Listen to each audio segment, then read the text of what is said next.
Soyez les bienvenus à cette réunion destinée à présenter d'une part les résultats semestriels de l'exercice 2021-2022 de Wavestone et d'autre part, nous allons au cours de cette réunion présenter le nouveau plan stratégique du cabinet. Avant de débuter cette réunion, permettez-moi de vous donner quelques informations et consignes relatives au déroulement de cette réunion. Pour vous qui êtes présents ici, au centre de conférence, je vous précise que le port du masque est obligatoire pendant toute la durée de la réunion. Patrick et moi-même sommes les seuls privilégiés à avoir le droit d'enlever le masque pendant que nous parlons. Et pour vous qui suivez en direct sur Teams, vous pouvez continuer d'utiliser votre webcam, mais nous vous remercions de bien vouloir désactiver votre micro. Celui-ci pourra être réactivé tout à l'heure lors de la séance de questions-réponses. Enfin, pour vous qui nous écoutez par téléphone, je vous précise que le support de présentation est disponible sur le site internet de Wavestone. Et je vous précise également que vous aurez la possibilité d'activer votre micro tout à l'heure pour la séance de questions-réponses en composant le *6 sur votre clavier. Une fois n'est pas coutume, nous serons deux pour animer la réunion de ce matin. Patrick Irigoyen, directeur général et membre du directoire de Wavestone, derrière son masque, et moi-même, Pascal Imbert, cofondateur et président du directoire de Wavestone. Tiffany Bordier, directrice financière de Wavestone, n'est pas aujourd'hui sur l'estrade, mais dans la salle. Tiffany a en effet pris la décision de quitter le cabinet et de faire un break avant de démarrer une nouvelle aventure professionnelle. J'ai regardé dans mes tablettes. Tiffany a rejoint la direction financière de l'entreprise en 2004, alors que notre chiffre d'affaires s'élevait à 27 millions d'euros. Et je pense qu'entre autres qualités, je crois que nous pouvons tous témoigner du fait que de 27 millions d'euros à 460 millions d'euros, Tiffany ne s'est jamais départie une minute de son sourire et de sa bonne humeur. Merci Tiffany de tout ce que tu as apporté à Wavestone pendant ces nombreuses années. Je pense que tu vas nous manquer à tous. Le départ de Tiffany interviendra dans quelques jours. La direction financière de Wavestone sera désormais pilotée en direct par Laurent Stoupy, partenaire et membre de l'excom de Wavestone. Laurent supervisait déjà la direction financière et Tiffany lui était rattachée, donc il connaît bien le sujet. Et Laurent nous rejoindra donc à l'avenir pour animer ces réunions. Pour que les présentations soient complètes, j'ajoute que la réunion se déroulera sous l'œil vigilant mais toujours bienveillant, de Michel Dancoine, cofondateur et président du conseil de surveillance de Wavestone, qui, comme à l'habitude, est assis au premier rang de cette assemblée. Sans plus tarder, je vous propose maintenant d'entrer dans le vif du sujet avec Patrick Irigoyen, qui va commenter les faits marquants du semestre. Mesdames, Messieurs, bonjour. Alors, en introduction, un petit rappel de la fiche d'identité de Wavestone. Wavestone est un cabinet indépendant, pure player du conseil. Wavestone possède une singularité forte dans le domaine du conseil, au-delà des compétences traditionnelles de conseil en organisation et management que possèdent tous les cabinets. Wavestone dispose, de par son historique, de compétences profondes en technologie, digitale et cybersécurité. La promesse de Wavestone à ses clients, c'est de savoir conjuguer sans couture toutes ces compétences pour apporter la meilleure réponse aux besoins de transformation des entreprises, des transformations qui, le plus souvent, intègrent tout à la fois des facettes métiers, organisationnelles et technologiques. Wavestone conseille des grandes entreprises, souvent leaders dans leur secteur. Wavestone compte près de 3500 collaborateurs répartis dans 9 pays, une force de frappe qui nous place parmi les cabinets de conseil les plus importants en Europe et parmi les tout premiers en France. Vous pouvez voir sur ce slide la répartition de notre chiffre d'affaires par secteur économique, ainsi que la liste des 20 premiers clients du cabinet à la fin du premier semestre 21-22. Depuis un an, ce top 20 était un petit peu chahuté par la crise, qui a touché de manière différenciée nos clients. Il reste pour autant très représentatif du portefeuille client de Wavestone, un portefeuille de grands comptes, diversifié tant en termes de clients qu'en termes de secteur économique. Et donc, je vous propose maintenant d'aborder les faits marquants du semestre. Alors, comme nous l'avons annoncé le 28 octobre dernier, sur l'ensemble du premier semestre 21-22, Wavestone a dégagé un chiffre d'affaires de 217,8 millions d'euros, en hausse de 17%. Si nous comparons ce chiffre au premier semestre 2019-2020, c'est-à-dire avant la crise sanitaire, notre chiffre d'affaires est en hausse de 12%. Hors Everest Group Consulting et à taux de change constant, la croissance s'élève à 15% sur ce semestre. Je vous rappelle qu'Everest Group Consulting est intégré à nos comptes consolidés depuis le 1er mai 2021. Pour sa part, le chiffre d'affaires du deuxième trimestre de l'exercice s'est élevé à 102,6 millions d'euros, en croissance de 11% par rapport au deuxième trimestre de l'exercice précédent. À taux de change et périmètre constant, la croissance s'est élevée à 9%. La croissance est donc restée dynamique au deuxième trimestre, même si le chiffre publié est plus faible qu'au premier trimestre. Pour mémoire, le chiffre du premier trimestre bénéficiait d'un effet jour positif de 3% et surtout d'un effet de base particulièrement favorable. Si l'on examine nos KPI pour ce premier semestre, le taux d'activité s'est inscrit sur le semestre à un niveau élevé de 78%, largement supérieur à notre niveau normatif de 75%. Les prix de vente, quant à eux, sont bien orientés. Le taux journalier moyen s'est inscrit à 847 € sur le semestre, en légère hausse par rapport au niveau du premier trimestre qui était de 842 €. Il est à noter qu'Everest Group Consulting a contribué positivement à ce prix de vente à hauteur de 5 €. À mi-année, nous sommes donc parfaitement confiants quant à notre objectif d'afficher en fin d'exercice des prix légèrement supérieurs par rapport aux 842 € publiés en 2020-2021. Enfin, après avoir enregistré au 30 juin un carnet de commandes exceptionnellement haut, à 4,3 mois, celui-ci est en diminution au 30 septembre pour s'élever à 3,9 mois, la visibilité sur notre activité reste néanmoins excellente. Je vous propose d'examiner maintenant l'évolution du chiffre d'affaires de Wavestone au regard de ses principaux secteurs d'activité. La baisse de l'activité se confirme dans le secteur du transport, qui affiche moins 17% par rapport à l'an dernier. Notre principal client au sein de ce secteur, la SNCF, a en effet très largement réduit son appel au conseil, concentrant ses budgets sur quelques projets clés pour lesquels Wavestone reste par ailleurs actif.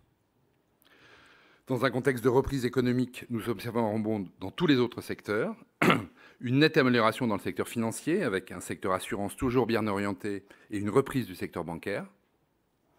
Le secteur de l'énergie, quant à lui, croît de 10%, particulièrement porté par nos activités chez Total Energy. 4 autres secteurs ont connu une forte croissance de près de 20%. Le secteur public et l'industrie, 2 secteurs dont le résultat est le fruit de nos efforts de pénétration, avec de belles dynamiques auprès du ministère des Armées, du ministère de la Transition écologique, ou encore Saint-Gobain, Stellantis et Schneider pour la partie industrie. Les biens de consommation, après avoir été fortement chahutés par la crise, affichent une nette reprise. Et le secteur du luxe, même s'il représente encore un faible montant pour Wavestone, a connu une réelle dynamique avec des comptes comme Chanel, LVMH ou encore Rolex. Enfin, le secteur des services rebondit lui aussi, porté par la belle croissance de nos activités au sein de la Poste. Comme nous venons de le voir avec les tendances sectorielles, le marché est plus porteur, tiré par la demande liée aux nombreux grands projets de transformation lancés par les entreprises. En voici quelques illustrations pour Wavestone. Tout d'abord pour une maison de haute couture française que Wavestone accompagne dans la refonte de bout en bout des processus de sa supply chain. Nous menons également des opérations de carve-out pour Sanofi, en préparation de l'autonomisation d'EuroAPI, leader européen des principes actifs, ou encore pour Saint-Gobain dans le cadre de la cession de la paire. À Hong Kong, nous accompagnons AIA Group, le plus grand groupe d'assurance en Asie-Pacifique, dans la définition de sa stratégie Digital Workplace. Autre projet qui illustre le sujet très actuel du Green IT, nous accompagnons la Banque Postale dans la définition de sa feuille de route numérique responsable. Enfin, dernier exemple qui illustre le maintien de projets de transformation au sein de la SNCF, Wavestone accompagne la modernisation du système de réservation de SNCF Voyage pour plus d'agilité et de réactivité de ses offres. Si l'on examine les faits marquants liés à nos principales géographies, l'activité est globalement bien orientée à l'international, notamment au Royaume-Uni, au Luxembourg, en Belgique, à Hong Kong et au Maroc, où la croissance connaît une belle dynamique et où la rentabilité est excellente. Je souligne en particulier le rebond du Royaume-Uni, qui avait, je vous le rappelle, connu un exercice assez difficile en 2020-2021. En Suisse, la situation s'améliore. Après un premier trimestre difficile, nous constatons un bon rétablissement de la rentabilité au deuxième trimestre. Enfin, aux États-Unis, le chiffre d'affaires sur les 6 premiers mois de l'exercice est décevant et nous sommes légèrement en dessous de l'équilibre. Bien que le marché soit porteur aux US, nous connaissons des difficultés business liées à une mauvaise exécution. Les actions en cours devraient nous permettre d'y remédier pour le début du prochain exercice. Autre fait marquant récent, l'acquisition en Asie du cabinet de conseil Y Innovation en octobre dernier.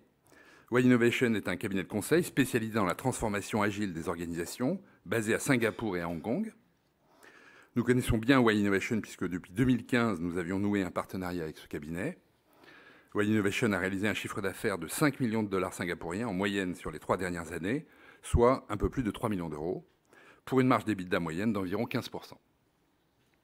Nous avons acquis 100% du capital de Why Innovation pour un prix d'acquisition s'élevant à 5,2 millions de dollars singapouriens, montant duquel pourra s'ajouter un complément de prix pouvant aller jusqu'à 2,7 millions de dollars singapouriens, conditionnés par les performances du cabinet au cours des 18 prochains mois. Why Innovation est consolidé à partir du 1er novembre 2021. Si l'on examine les ressources humaines, au 30 septembre, l'effectif de Wavestone était de 3 476 collaborateurs, contre 3 453 au 31 mars dernier. Comme nous l'avions anticipé, le turnover a poursuivi sa remontée au cours du deuxième trimestre, et au 30 septembre, il s'établissait à 15% sur 12 mois glissants, contre 13% au 30 juin 2021. Nous anticipons désormais un turnover annuel situé entre 15 et 20%, au-dessus de la cible de 15% que nous visions en début d'exercice. Pour compenser cette hausse et au vu de notre bonne visibilité commerciale, nous accélérons notre rythme de recrutement. Nous visons donc désormais 900 nouvelles arrivées sur l'exercice, contre 800 initialement. Pour terminer, un dernier commentaire sur notre actualité en matière de RSE. Wavestone a été distingué à plusieurs reprises au cours du premier semestre pour sa performance extra-financière. Ainsi, le classement Gaia Research 2021 a été dévoilé le 19 octobre dernier. Et pour la 12e année consécutive, Wavestone figure dans ce classement qui distingue les 70 meilleures ETI françaises en termes de performance environnementale, sociale et en matière de gouvernance. En 2021, le cabinet s'est classé à la 2e place dans la catégorie des entreprises réalisant entre 150 et 500 millions d'euros de chiffre d'affaires. Également, l'agence indépendante de notation extra-financière EcoVadis nous a hissé au niveau Platinum. Notre score EcoVadis nous situe désormais dans le 1% des entreprises les plus performantes en matière de RSE, parmi 600 entreprises internationales évaluées. Enfin, Wavestone figure à la première place du secteur technologie du classement Impact, qui évalue la performance des entreprises liées à l'emploi. Au global, nous figurons à la 6e place sur plus de 200 entreprises évaluées. Et je laisse maintenant la parole à Pascal pour la suite de cette présentation.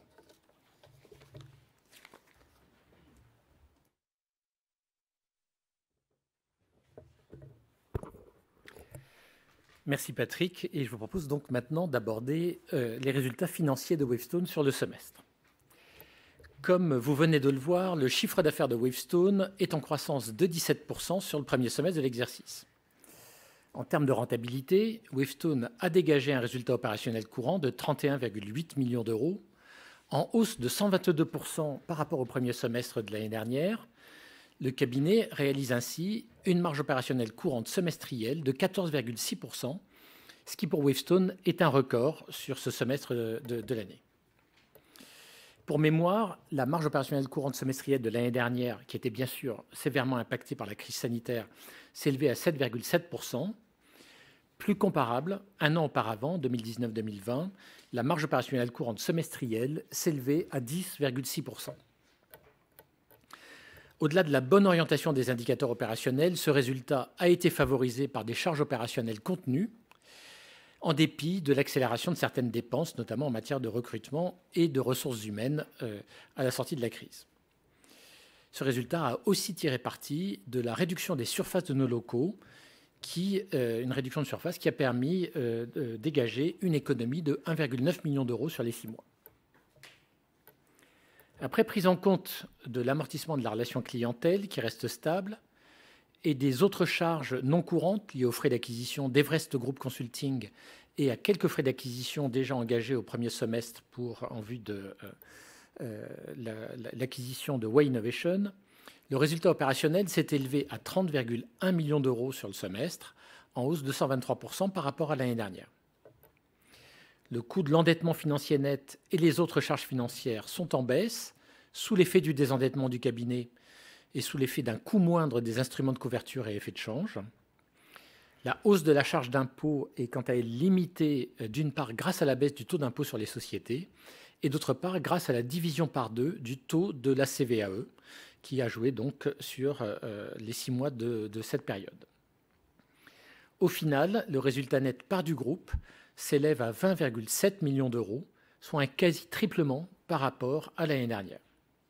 La marge nette s'établit ainsi à 9,5% au 30 septembre 2021, contre 3,7% un an plus tôt, et contre 4,8% un an auparavant, en 2019-2020.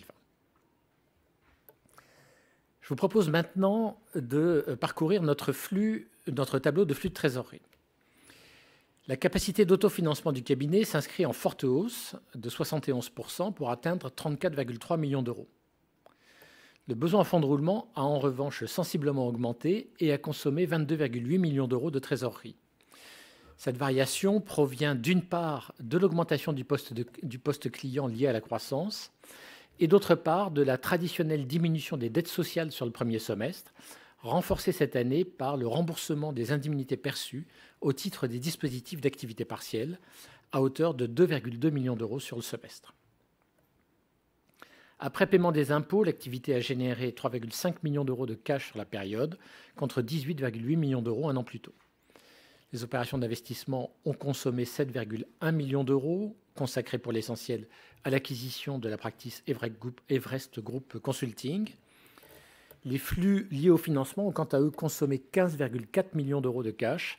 Au-delà des remboursements d'emprunts et de dettes locatives, ils intègrent 4,6 millions d'euros de versement de dividendes et 2 millions d'euros d'achat d'actions. Notre bilan au 30 septembre 2021 fait apparaître des capitaux propres en progression de 15,7 millions d'euros à 221,8 millions d'euros. Les écarts d'acquisition, vous pouvez le voir, ont augmenté un petit peu de 6,2 millions d'euros. C'est essentiellement l'effet de l'acquisition d'Everest Group Consulting. La trésorerie nette en fin de période au 30 septembre s'établit à 16,9 millions d'euros contre 31,8 millions d'euros 6 mois plus tôt. Bien entendu, nous continuons à respecter pleinement notre covenant bancaire. En ce qui concerne le capital de Wavestone, il y a peu de mouvements par rapport au 31 mars dernier. Les fondateurs et mandataires sociaux détiennent toujours 55,1% du capital. Les salariés ont augmenté un petit peu leur poids dans le capital à 8,2%. Et le flottant représente un peu moins de 36% du capital. La dilution potentielle du titre est nulle. Nous avons en effet couvert l'intégralité de nos plans d'attribution gratuite d'actions par les actions autodétenues. Je l'évoquais tout à l'heure sur le tableau de flux de trésorerie. Pour conclure cette partie financière, vous pouvez voir que sur les 12 derniers mois, le cours du titre Wavestone est en hausse de 83%. Une hausse nettement plus rapide que celle de notre indice de référence, le CAC Mid and Small, qui ne s'apprécie que de 14% sur la même période. Et depuis le début de l'année, depuis janvier 2021, la liquidité moyenne quotidienne du titre sur Euronext s'établit à 315 000 euros par jour. Je vous propose maintenant d'en venir à nos perspectives pour la fin de l'exercice. Et tout d'abord, en ce qui concerne l'orientation de l'activité, la très bonne tenue de l'activité que nous venons d'évoquer pour le premier semestre se confirme sur le début du second semestre. La dynamique de grands projets de transformation qui animent le marché ne faiblit pas. Elle nous permet de maintenir un bon taux d'activité au-dessus du niveau normatif de 75%, tandis que les prix de vente restent solides. Par ailleurs, nous sommes entrés en négociation exclusive en vue de l'acquisition d'un petit cabinet de conseil dénommé New Vantage Partners à Boston, aux États-Unis. Il s'agit d'un cabinet spécialisé en data strategy qui accompagne ses clients dans la définition et la mise en œuvre de stratégies de création de valeur grâce à la donnée. New Vantage Partners, je le disais, est un petit cabinet, un cabinet de niche, mais qui travaille pour de très grands comptes américains. C'est un des éléments qui nous a intéressés dans cette acquisition. New Vantage Partners devrait réaliser de l'ordre de 2,6 millions de dollars en 2021. Le prix d'acquisition est de 2,7 millions de dollars, auquel pourra s'ajouter un complément de prix allant jusqu'à 1,2 million de dollars, conditionné par les performances 2022 de la société.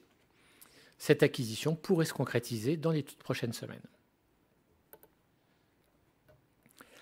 Le bon premier semestre que nous venons de réaliser et l'orientation positive de l'activité pour la deuxième moitié de l'exercice nous amènent à relever notre objectif de rentabilité. et ceci tout en intégrant une nouvelle accélération de nos actions en matière de recrutement et de ressources humaines. Nous visons désormais une marge opérationnelle courante voisine de 15% sur l'ensemble de l'année, contre 13% initialement. En outre, compte tenu de l'acquisition de Way Innovation, qui contribuera pendant 5 mois au chiffre de l'exercice, nous portons notre objectif de chiffre d'affaires annuel à 462 millions d'euros, contre 460 millions d'euros initialement.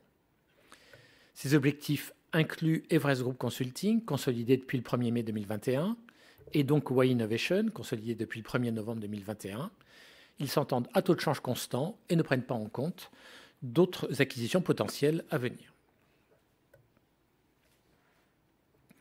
Voilà donc pour les commentaires sur les résultats semestriels et l'exercice en cours. Mais vous le savez, aujourd'hui, au-delà de ces éléments, nous présentons le nouveau plan stratégique de Wavestone, un plan stratégique dénommé Impact. Il y a quelques mois, nous ouvrions en effet une réflexion stratégique destinée à définir les orientations de Wavestone pour les prochaines années. Une réflexion en 4 étapes, pilotée par le Strategic Committee de Wavestone, une réflexion associant l'ensemble des collaborateurs du cabinet et plus largement associant nos clients ainsi que les principaux acteurs de notre écosystème. Vous voyez quelques éléments qui ont structuré cette démarche sur le slide qui s'affiche. Je retiendrai quelques moments marquants de cette réflexion. Le premier moment marquant, c'était le brainstorm en ligne initial ouvert à tous les collaborateurs de Wavestone, demandant à chaque collaborateur de compléter la phrase « En 2025, je serai heureux et fier si Wavestone… » 3 petits points, de manière à ce que chacun puisse exprimer ses aspirations, ses objectifs et ses souhaits pour le futur de Wavestone. Ensuite, nous sommes rentrés bien sûr dans le rationnel. Nous avons commencé à instruire un certain nombre de questions qui se posent à Wavestone pour le futur. Et ça nous a conduit à un deuxième temps fort de cette réflexion, qui était les Wavestone Bridges, manifestation rassemblant le 10 septembre dernier 3000 personnes dans 10 sites à travers le monde pour réfléchir au futur de Wavestone. 3000 personnes, dont 2500 sur le parvis de la Défense, dans une enceinte éphémère. Une journée d'une intensité incroyable, tant en raison du thème des discussions qu'en raison du plaisir de nous retrouver en ce mois de septembre, après des mois de confinement. On a bien fait d'en profiter parce qu'on ne se doutait pas encore de la suite.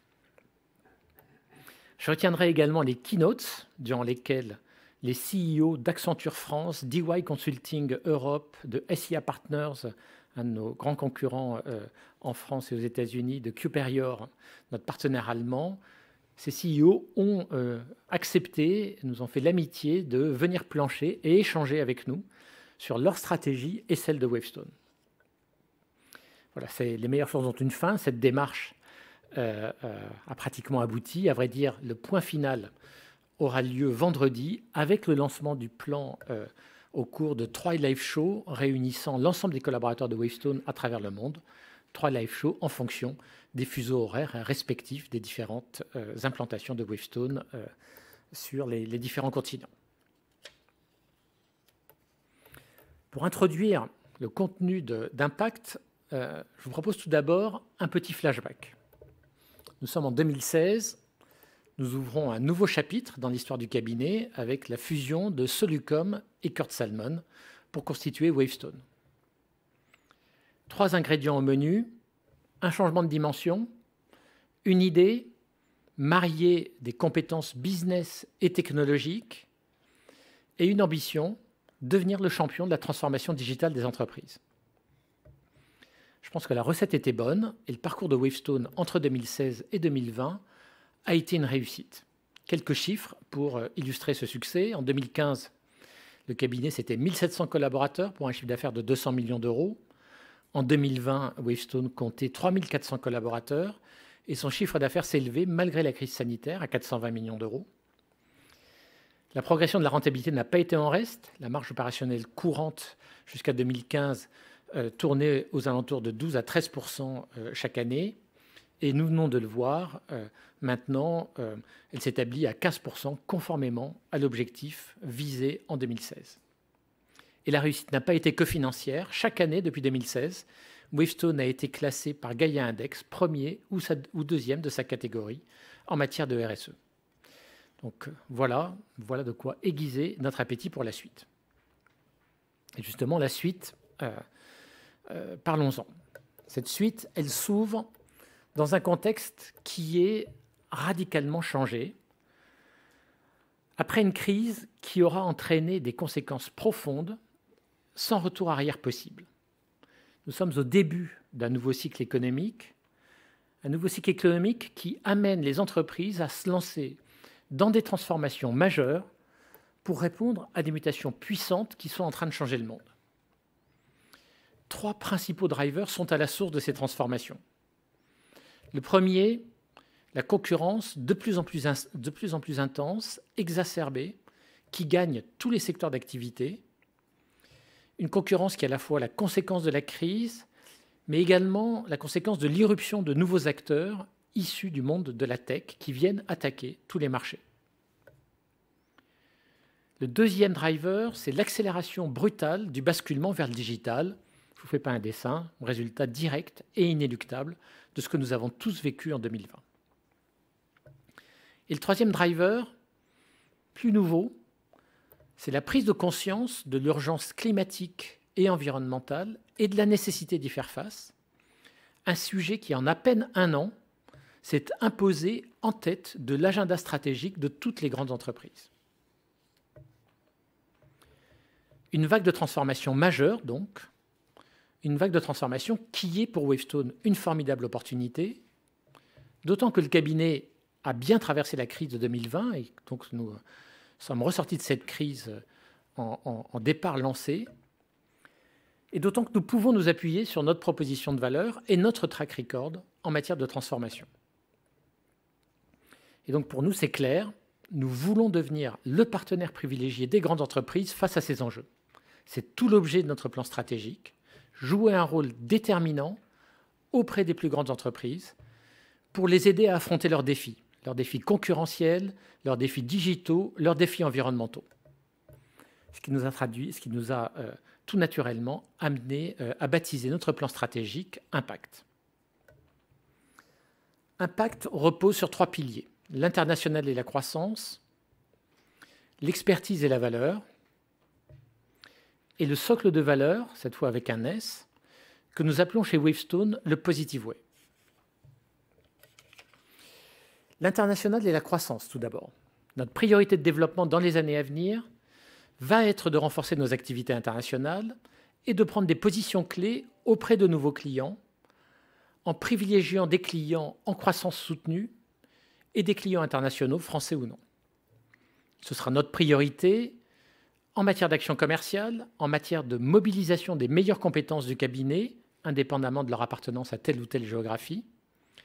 Et ce sera également la priorité de nos investissements de croissance, marketing, recrutement, ressources humaines.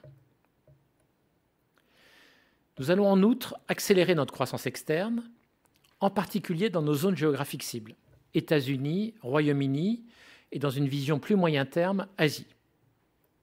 Et puis, le cas échéant, si l'opportunité se présente, nous n'hésiterons pas à envisager une acquisition plus transformante.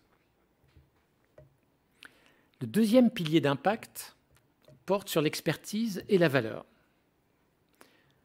Un pilier dont le point de départ est une double réponse aux attentes de nos clients d'une part, aux aspirations de nos collaborateurs d'autre part. Nous prévoyons ainsi d'intensifier nos investissements dans le développement des compétences et savoir-faire de nos équipes, un investissement qui est bien naturel dans une entreprise de conseil, mais nous voulons faire de Wavestone une des meilleures écoles de formation des consultants tout au long de leur carrière.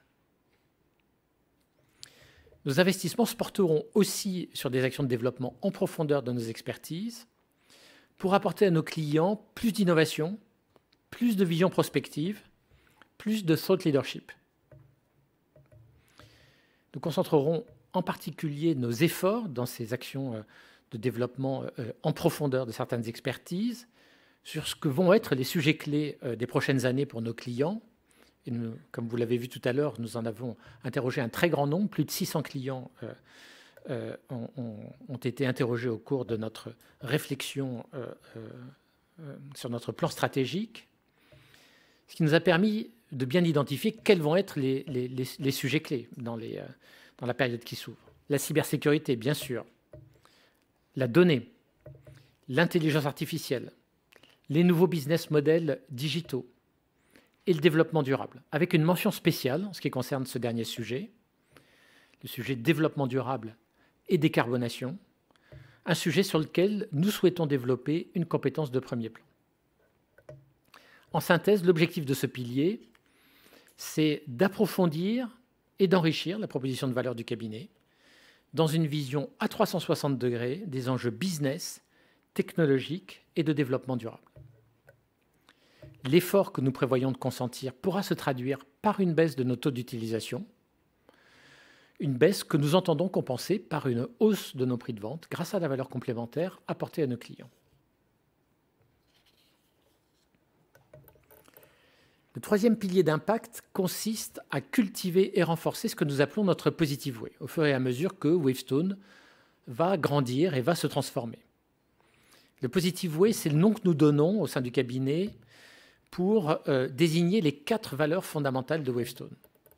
La satisfaction de nos clients et leur accompagnement vers une performance durable, l'épanouissement et l'engagement de nos collaborateurs, la responsabilité et l'éthique qui font de Wavestone une entreprise responsable et citoyenne, et le collectif qui est sans doute la valeur la plus distinctive de Wavestone sur le marché du conseil.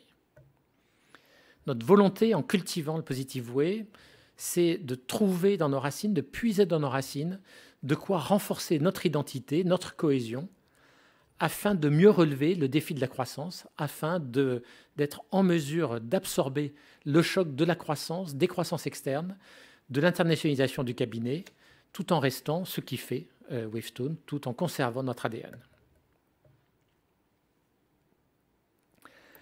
Impact est pour Wavestone un nouveau chapitre qui s'ouvre, un nouvel élan que nous nous donnons avec une ambition qui est de reproduire à une échelle plus large, internationale, le succès de Wavestone en France.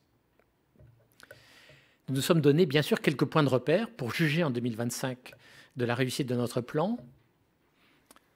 Un point de repère tout d'abord en termes de croissance. Nous voulons franchir un nouveau cap en visant à horizon 2025 un chiffre d'affaires de 750 millions d'euros.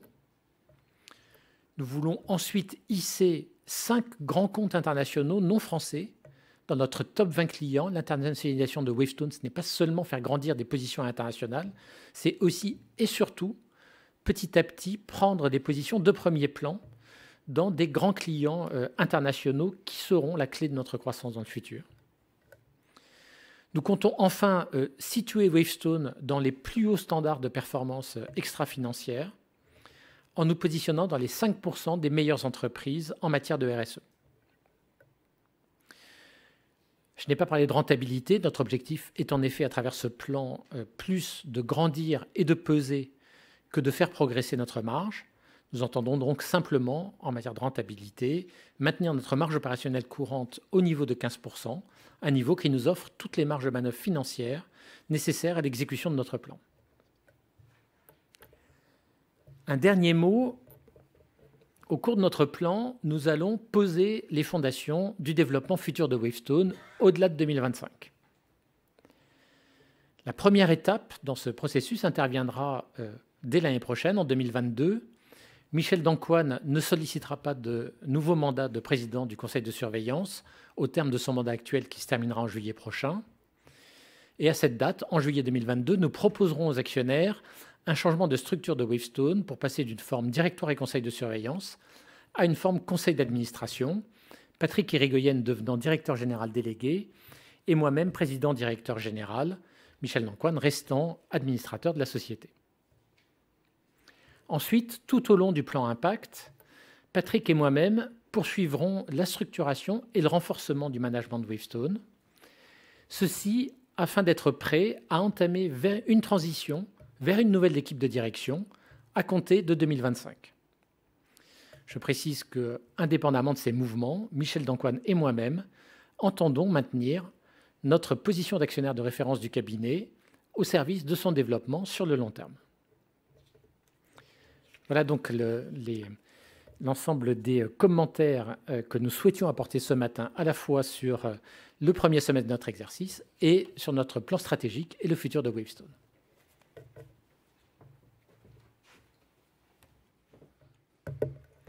Alors, pour la séance de questions-réponses, si vous êtes en salle, on va vous proposer un micro. On va simplement vous demander, même lorsque vous souhaitez poser une question, de bien garder votre masque. Et si vous êtes à distance, vous connaissez le principe maintenant, il vous suffit d'utiliser le bouton « Lever la main » et d'activer en l'occurrence votre micro pour qu'on puisse vous donner la parole. Est-ce qu'on aurait une première question peut-être en salle ?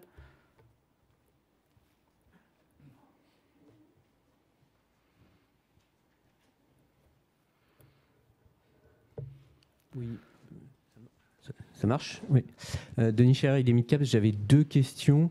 La première, c'est au niveau des RH. Est-ce que vous pourriez faire un point sur l'évolution des salaires alors sur le premier semestre, mais plus sur comment vous le voyez sur 2022 et la deuxième question, c'est sur les États-Unis. Donc les performances n'étaient pas vraiment au rendez-vous sur le début de l'année. Est-ce que vous pourriez nous dire ce que vous avez mis en place pour changer ça et quelles sont les perspectives et vos attentes à ce niveau-là? Merci. Je vais commencer par la partie RH. Nous rentrons dans une période relativement tendue sur le plan globalement des RH, que ce soit sur le recrutement ou sur on va dire la partie salariale.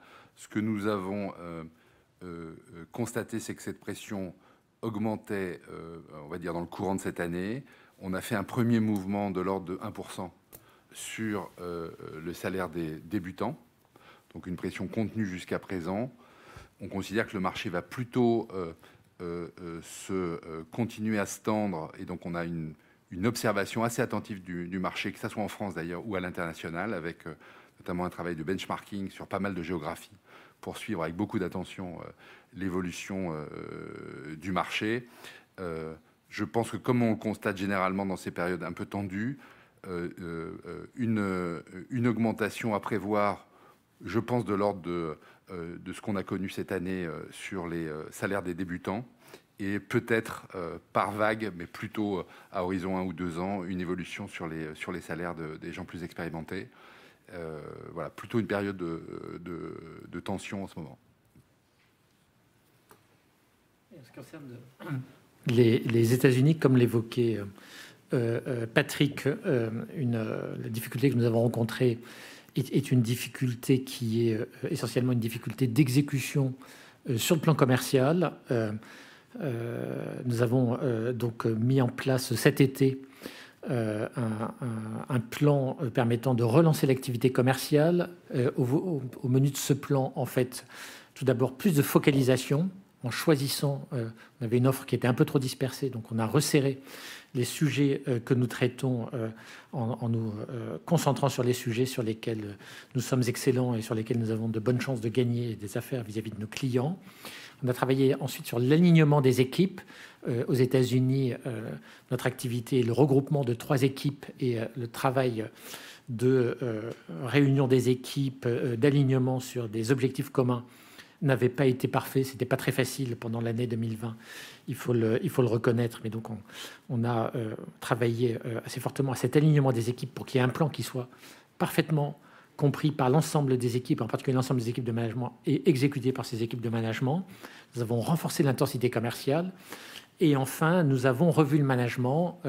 Le patron de notre activité aux États-Unis est parti. Nous l'avons remplacé de manière transitoire par un des managers historiques de Wavestone, qui assure une mission de transition et de relance de cette activité commerciale. C'est la même personne qui avait permis de redonner un coup de boost à l'activité au Royaume-Uni. Donc j'espère que nous aurons le même résultat aussi spectaculaire aux États-Unis. Et nous avons resserré l'équipe de management autour de 4 personnes qui forment un pack autour donc, de ce manager issu de Wavestone, l'une de ces personnes ayant vocation à prendre le lead de l'activité aux États-Unis dans le courant de l'exercice prochain.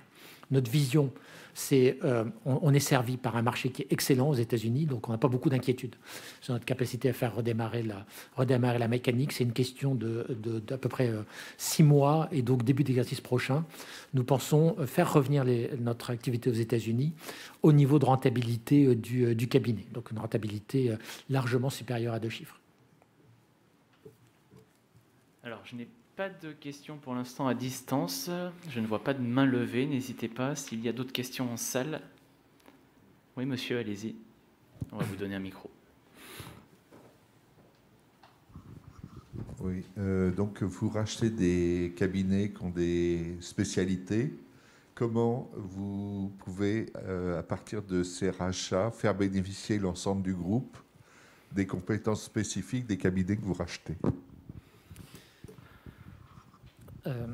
Grâce à la 4e des valeurs du Positive Way, qui est le collectif. Wavestone, c'est un modèle très, très intégré, dans le cadre duquel, en fait, l'ensemble des process, l'ensemble du modèle opérationnel est tourné vers le fait qu'on est capable de faire travailler ensemble des équipes qui travaillent sur des disciplines différentes. Et alors, ça passe par des process très cadrés, notamment en termes d'affectation des consultants sur les missions, de partage des opportunités commerciales à une fréquence hebdomadaire, permettant d'aller chercher les bonnes compétences là où elles se trouvent. On fait également des mobilités pour, de manière plus permanente, diffuser des compétences à l'intérieur du cabinet. Mais tout ceci ne serait pas possible si, par ailleurs, on ne travaillait pas énormément sur la culture et sur le fait d'insérer toutes les équipes de Wavestone dans un même projet collectif. C'est pour ça que vous voyez que dans le cadre du plan stratégique Impact, vous devez nous prendre pour des dingues, parce que mobiliser 3500 personnes pendant 6 mois pour faire un plan stratégique, c'est bien sûr une dépense d'énergie absolument considérable, mais en fait, c'est un énorme retour sur investissement. Ensuite, parce que tout le monde est embarqué dans le même projet et a envie de contribuer au même projet. Donc, je vois d'ores et déjà que le travail qui a été fait sur Impact, par exemple aux États-Unis, a permis de faire rentrer plus rapidement les équipes US dans le projet global du cabinet qu'on ne l'avait fait en 2 ans de travail d'intégration de W Group. Là, les connexions ont été multiples et surtout chacun se sent dépositaire, partie prenante du plan qui a été réalisé. Alors, je n'ai toujours pas de main levée à distance. En salle, une nouvelle question.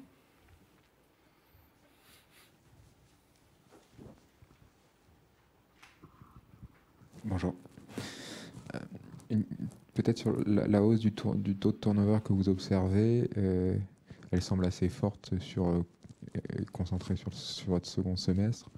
Est-ce que vous pouvez nous en dire un petit peu plus? Vous compensez ça en partie par une hausse du recrutement, mais sur les populations concernées, sur cette hausse du turnover, quel type de population ça concerne? Est-ce qu'il y a certaines en particulier? Et sur l'aspect, les implications opérationnelles, de quelle nature est-ce qu'elles sont? Est-ce que ça vous pénalise éventuellement dans le delivery de certains projets ou le positionnement de nouvelles affaires?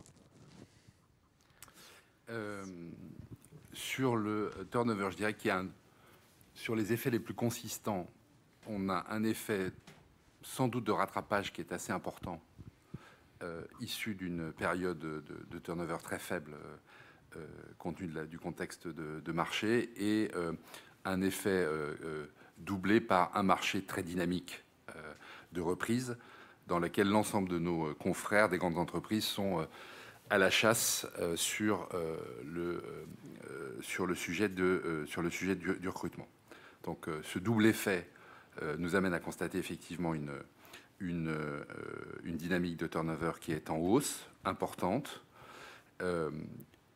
Pour regarder l'impact, je dirais que l'impact, il nous amène à être relativement prudent. Vous l'avez vu sur nos guidelines de chiffre d'affaires, compte tenu du fait que ça vient perturber l'évolution de l'effectif moyen, même si, grâce au recrutement, nous n'aurons pas d'effet négatif sur la croissance embarquée, puisque finalement les effectifs de fin d'année seront bien orientés grâce au recrutement, mais nous allons avoir un petit effet sur l'effectif moyen du deuxième semestre. En ce qui concerne les populations, je dirais que ce qui est sans doute marquant, c'est que nous avons un turnover qui est sur des populations assez jeunes, qui sont d'une part très sollicitées, d'autre part ont très peu bougé dans les 2 ans, je l'ai évoqué tout à l'heure, et par ailleurs, pour un certain nombre d'entre elles, finalement ont été un peu perturbées par la période Covid et font face à des changements de vie, changements d'orientation professionnelle, qui vient s'additionner à un turnover, on va dire, plus classique d'évolution sur cette tranche d'âge. On va laisser la parole à distance à Émilie Da Silva. Bonjour Émilie, je vous laisse activer votre micro. Oui, pour ne pas vous faire peur, Pascal me fait remarquer que le rythme n'est pas en train de s'emballer. C'est une évolution, on va dire un glissement lent, mais que nous allons contenir dans la fourchette que nous indiquions tout à l'heure, qui est à peu près une fourchette de 15 à 20, qu'on n'a pas peur d'un emballement qui ne serait pas sous contrôle, mais on constate quand même l'augmentation que nous venons de partager. Merci Patrick. Émilie, c'est à vous.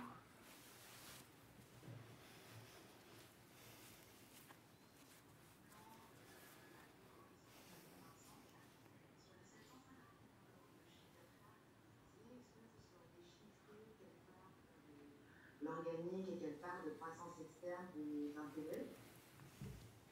Et j'ai une autre question sur les clients internationaux. Est-ce que le point d'accroche, en fait, pour atteindre cet objectif-là, ce sera justement les installations actuelles sur le UK et sur les États-Unis? Comment vous allez réussir à atteindre cet objectif de clientèle internationale? Et encore le dernier point sur le M&A, je voulais savoir si vous envisagiez également dans vos cibles des cabinets vraiment spécialisés.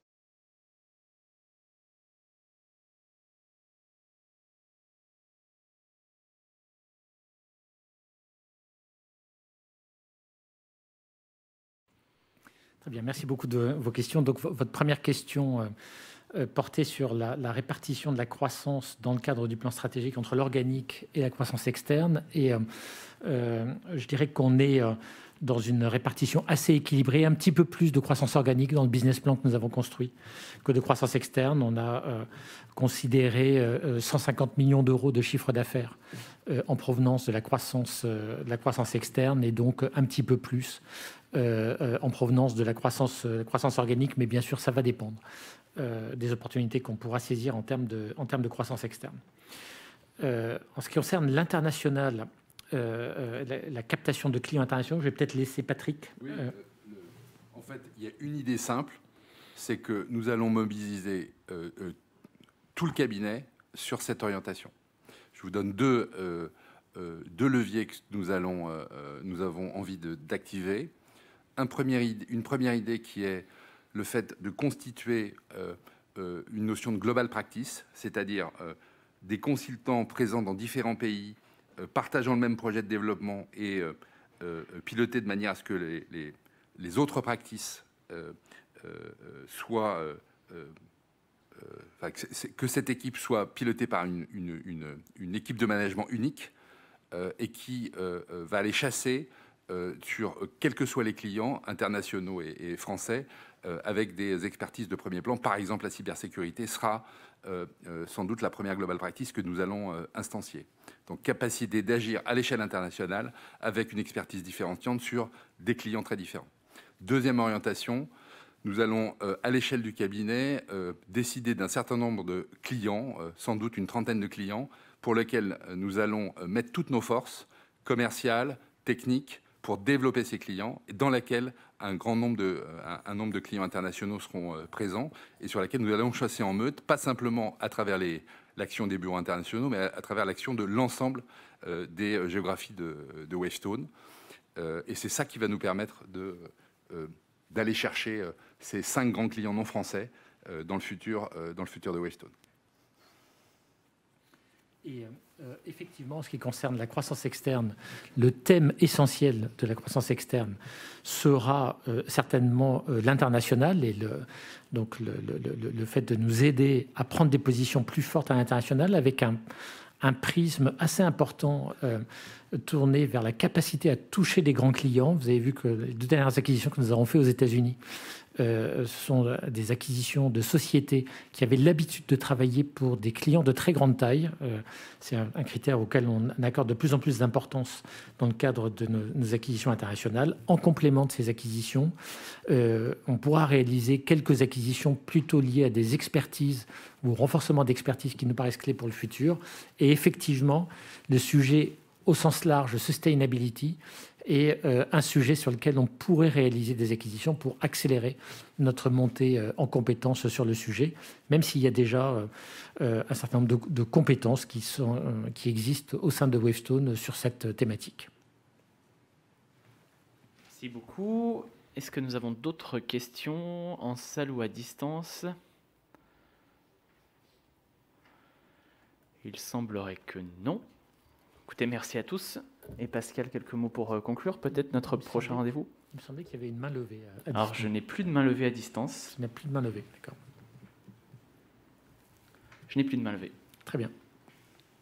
Quelques mots pour se donner rendez-vous. La prochaine publication pour Wavestone, ce sera fin janvier? Ça sera absolument fin janvier. Je te remercie, Benjamin. Je ne me souviens plus quand, fin janvier. Le 27. N'hésite pas, le 27 janvier. Donc, pour la publication de notre chiffre d'affaires du 3e trimestre. Et d'ici là, merci beaucoup de votre présence à cette réunion. Nous entamons donc Impact avec beaucoup d'enthousiasme et nous vous donnons rendez-vous dans les trimestres qui viennent pour en suivre le déroulement. Bonne fin de journée à tous. Merci.